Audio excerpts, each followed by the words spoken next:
Adam, after you talked with us after your start in San Diego, you said that you had 2 bullpens scheduled and you were going to make the most of it and try to right the ship. What worked for you tonight and how were you able to do so?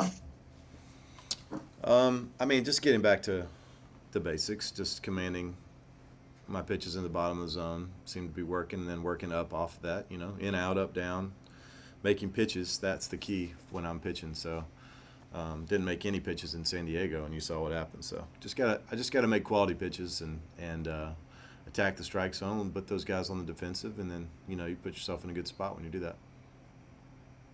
Thanks. Derek Gould, St. Louis Post-Dispatch. And when you say get back to basics, how literal are you being when you throw almost 40 curveballs? That's not too far off in normal. I threw more.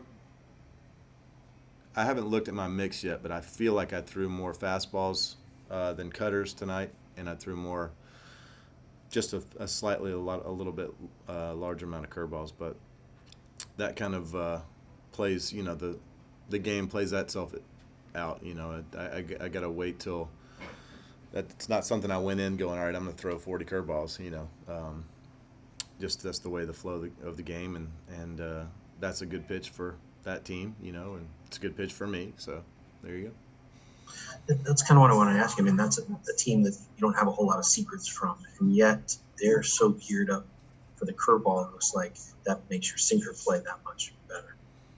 Yeah, and that's my curveball is a pitch that I have success on it, whether they're looking for it or not, when I throw it correctly. Last game I didn't throw it worth a darn. That was the worst it's ever been in my professional career, probably.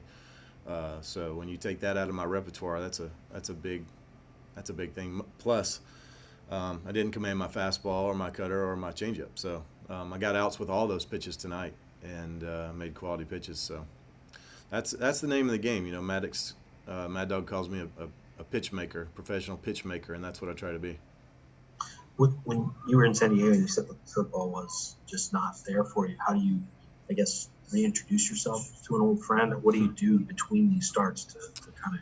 I was more concerned with my other pitches, honestly. I just knew, I have so much belief in my curveball that I knew it was going to come back. I knew it was going to be back in. I watched the game a couple of times and just got a real good sense of what I needed to get back to, what I needed to work on, and so did our pitching staff, our pitching coordinators and my Mad Dog. That there's no secrets to my game. When I'm pitching well, there's a couple things I'm doing well, and when I'm not pitching well, there's a couple things I'm not doing well. So, people watch these things, though, Derek. I can't give you too much. I can't go into too much specifics. I understand. The last thing I want to ask you about is you're coming up there, and you get a big at bat. Sometimes teams might go to pinch hitter in that spot there against the pair, and Molina calls you over to show you the tablet.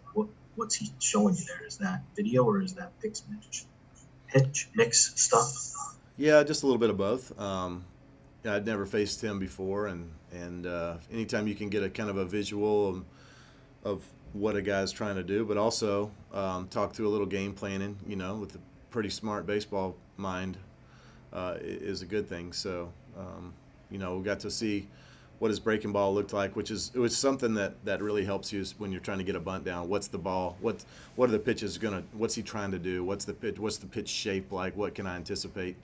And then, then it's a cat and mouse game, because I'm watching Rizzo real close, because he likes to crash and he'll be on top of the pitcher. And then they deked me on the first one where the shortstop, I thought they had a wheel play on. He broke for third.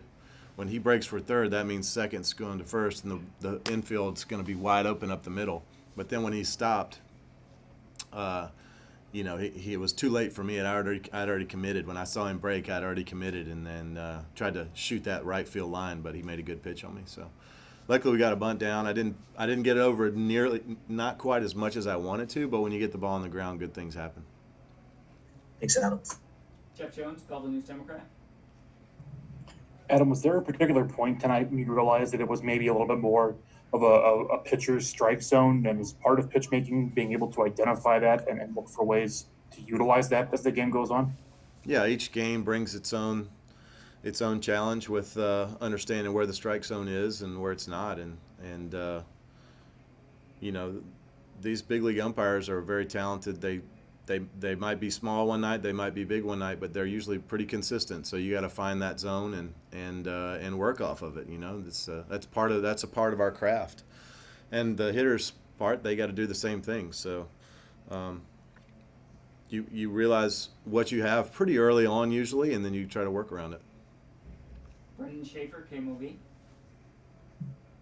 We know you've been a part of this Cardinals-Cubs rivalry for a long time. Just what was your emotions and what it felt like tonight to have this rivalry back at Busch Stadium and to have it with just continued expanded capacity where you're pitching in front of the biggest crowd you've pitched in a while?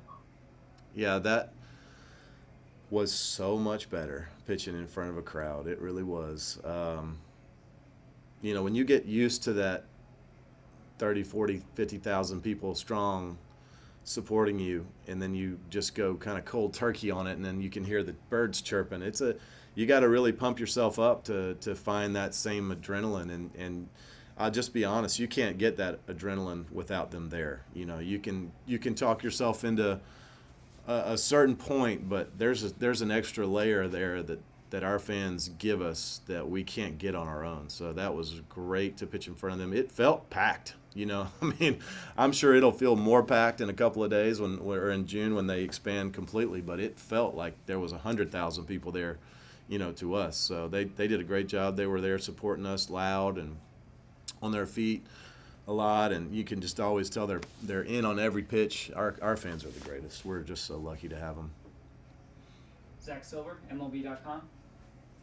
Yeah, when you're coming off from San Diego, how much do you immerse yourself in that start? Look at video, pour over. Are you a guy who likes to rewatch it, get into it quickly, or do you like to kind of reset it and let it kind of wash away? I watched it 2 times just to get a real good sense of what I was going to work on. But as far as the shape of those pitches and the location of those pitches, throw that away, flush it. You know, I'm trying to forget about that as quick as I can, and just I'm picking up trigger points in my delivery. You know, where's my arm slot? Where are my legs? Where's the ball breaking? And those kinds of things. And then other than that, you know, that game was a throwaway for me. That was just terrible effort. So I'm glad I was able to make a few adjustments tonight and go out there and pitch a quality game.